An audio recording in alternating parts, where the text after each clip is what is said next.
He was the son of a powerful millionaire, living in a mansion where nothing was ever out of reach, except his own sight. Blind since birth, his world was locked in darkness, until a woman the family never truly saw stepped into his life. She was the Maid, a black woman treated as invisible in a house built on privilege. But one day, with nothing but a touch, she changed everything.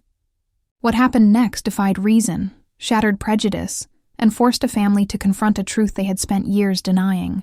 Could the impossible act of compassion from someone they dismissed rewrite their entire fate? He grew up in a world of endless luxury, where golden chandeliers lit every hallway and polished marble floors carried the footsteps of power. The boy was the only son of a ruthless millionaire, whose name commanded respect and fear across the city. Everything he could ever need was placed within reach: fine clothes, rare toys, tutors from the best schools.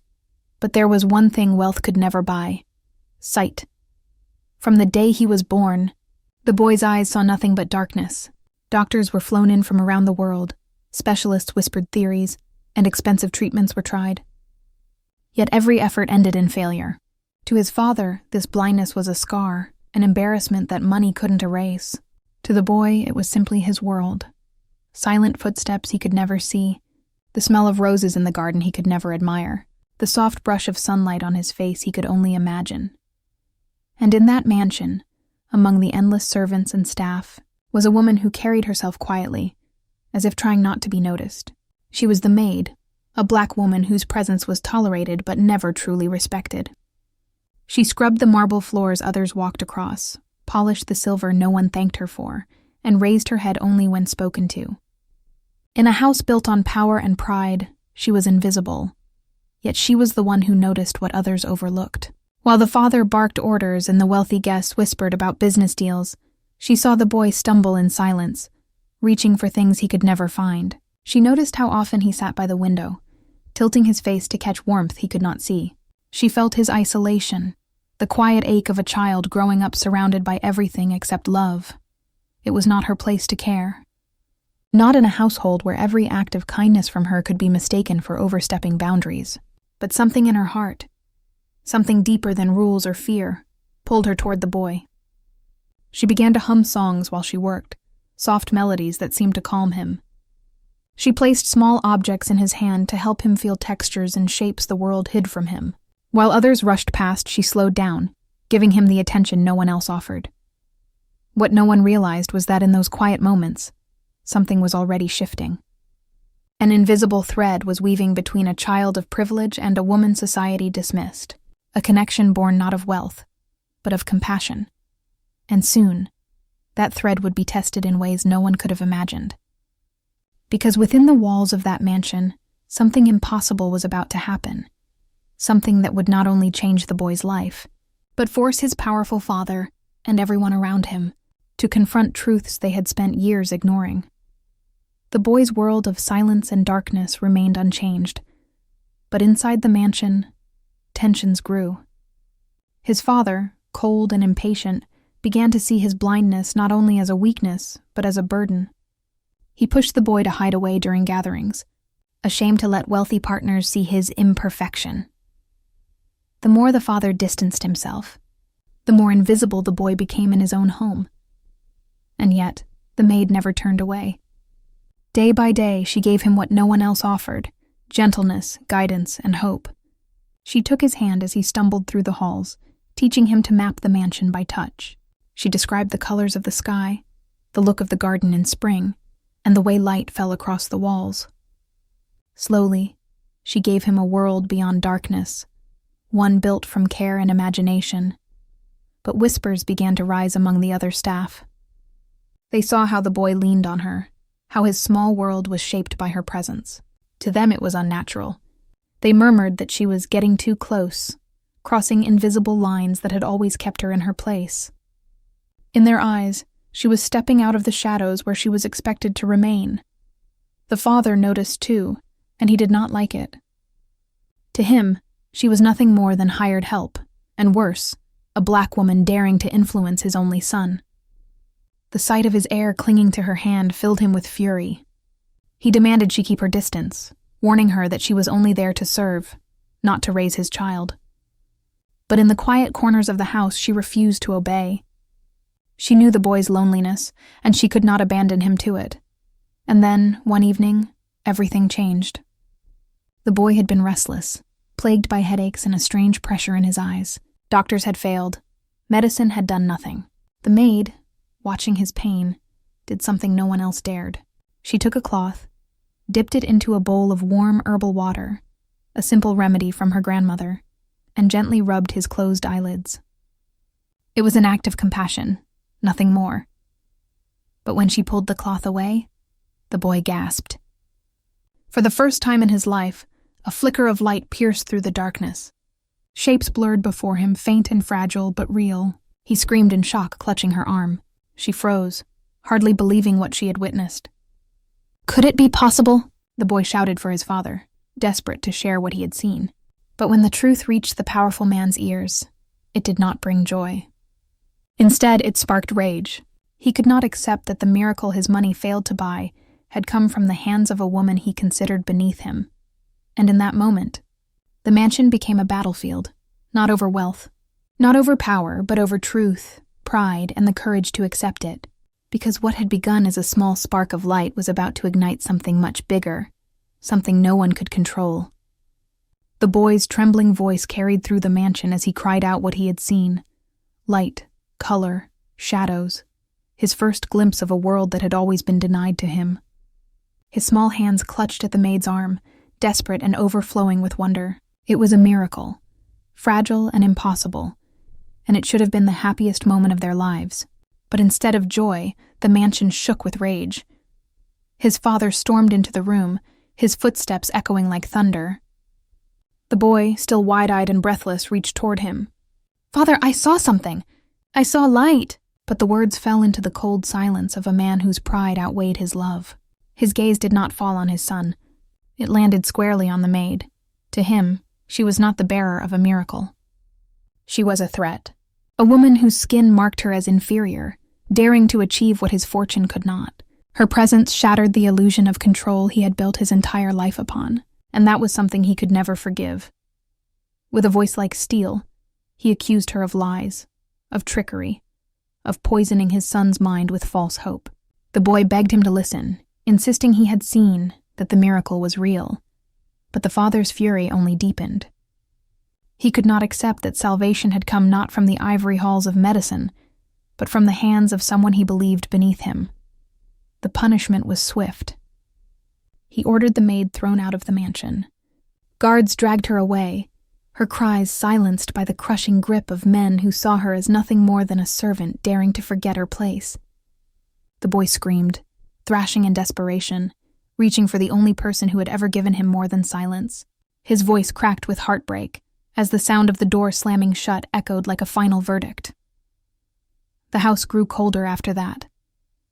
The boy, though his vision flickered faintly in the days that followed, sank into despair.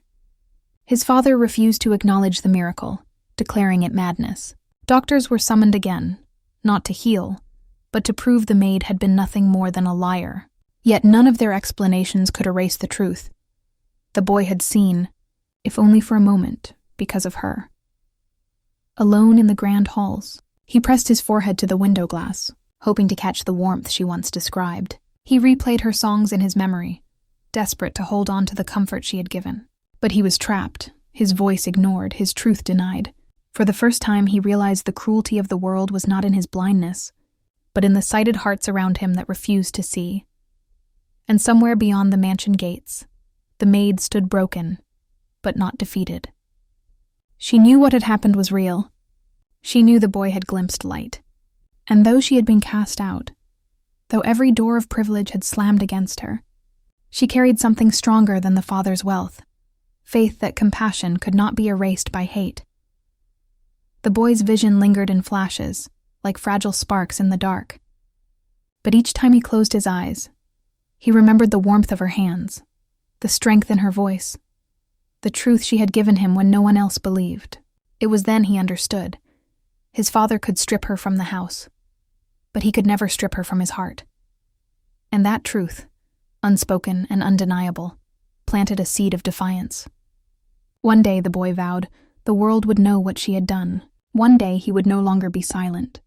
But in that moment, trapped in a house of marble and gold, he was just a child, heartbroken and torn, staring into a fragile light that his father would do anything to extinguish. Because the miracle had already happened, and the fight for whether it would be silenced or remembered was only beginning. The days after the maid was cast out stretched endlessly in the boy's life. He remained inside the mansion, surrounded by luxury that no longer felt like comfort. His father's footsteps still echoed with authority, but the sound filled him with dread rather than safety. Every polished wall and chandelier seemed colder without her presence. The mansion that had once been alive with her quiet songs now felt like a tomb. And yet, despite his father's efforts to silence what had happened, the boy could not forget. He had seen, even if only for moments, flickers of light, shapes, shadows breaking through the darkness. He knew it was real. He replayed the memory in his mind endlessly. Her hand holding the warm cloth, the gentle care in her touch, the way she whispered words of comfort as though she believed in a world greater than the one they lived in. Doctors continued to arrive, summoned by his father's wealth. They examined him, offered explanations, and wrote notes filled with medical jargon. Some suggested hallucinations, others blamed his imagination. But none of them could deny the boy's insistence. He had glimpsed a world outside the darkness. He had seen light. The father, however, refused to acknowledge it. Pride and prejudice hardened his heart. He told anyone who dared to ask that his son's words were nonsense, refusing to give credit to the woman he had cast out. The boy's world shrank. He was no longer permitted to speak of her name. His father warned that if he mentioned her again, he would be punished. The staff whispered about her departure, but no one dared to say it aloud where the master might hear. And so the boy carried the truth alone. Tucked inside him like a fragile flame his father was desperate to snuff out. But flames, once lit, have a way of spreading. As the boy grew older, so too did his determination. The memory of her kindness became his anchor, guiding him through the loneliness of his youth. He taught himself to hold on to what she had given, the courage to hope, the strength to imagine, and the refusal to bow before cruelty.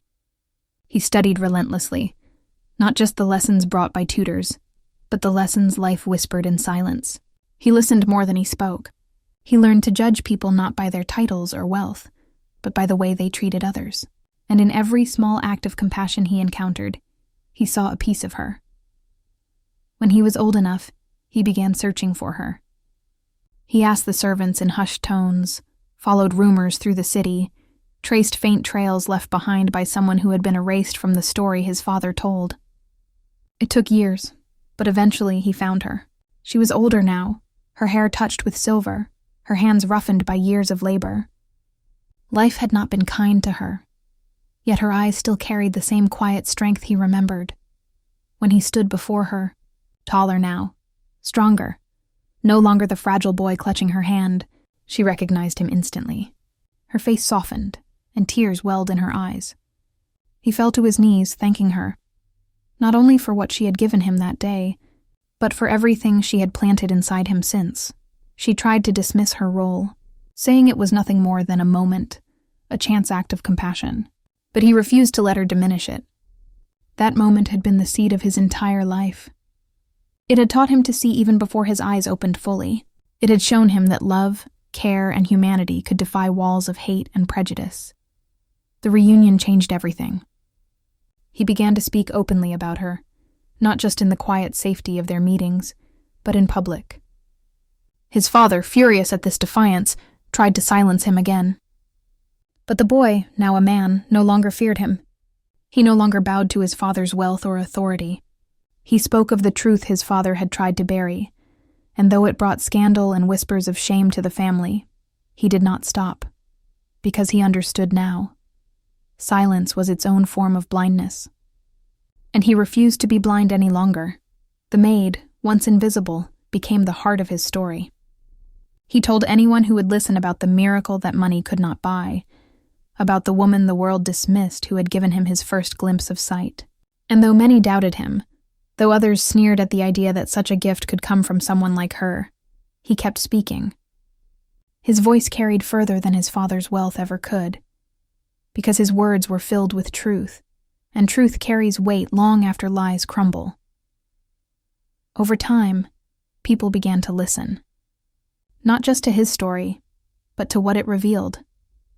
That dignity does not belong to wealth. That compassion cannot be chained by prejudice. And that the greatest miracles often come from the hands the world overlooks. The boy's life became a testimony, and the maid's act of care became a symbol of hope. But the story did not end there. For every person moved by his words, there were others hardened by pride, just as his father had been. And that perhaps is the hardest truth of all, that miracles do not always change hearts. Some remain blind even with sight, yet his message echoed, refusing to die. He spoke not just for himself, but for all those whose voices were silenced, for all those dismissed because of the color of their skin, for all those forced to the shadows of society despite carrying light the world desperately needed. He carried her name into history, ensuring she would never again be invisible. And so, what began as a flicker of light in a child's eyes grew into a fire that refused to be extinguished. Because in the end, this story was never just about a boy who could not see. It was about a world that chose not to. A world where racism built walls so high that truth itself was denied. A world where miracles were silenced, not because they weren't real, but because they came from the wrong hands. But the boy's life, the maid's act of compassion, proved something undeniable, that no wall of prejudice is strong enough to hold back the light of humanity. And so, as you hear this story, ask yourself, how many miracles has the world buried because it refused to see who they came from? How many lives have been dimmed by hate, when all it would have taken was love to let them shine? This is not just his story, it is ours, because racism does not just steal sight from individuals, it blinds entire generations. And until we learn to see one another fully, with dignity, compassion, and respect, the world will remain in darkness. So the question remains, will we keep our eyes closed? Or will we finally choose to see?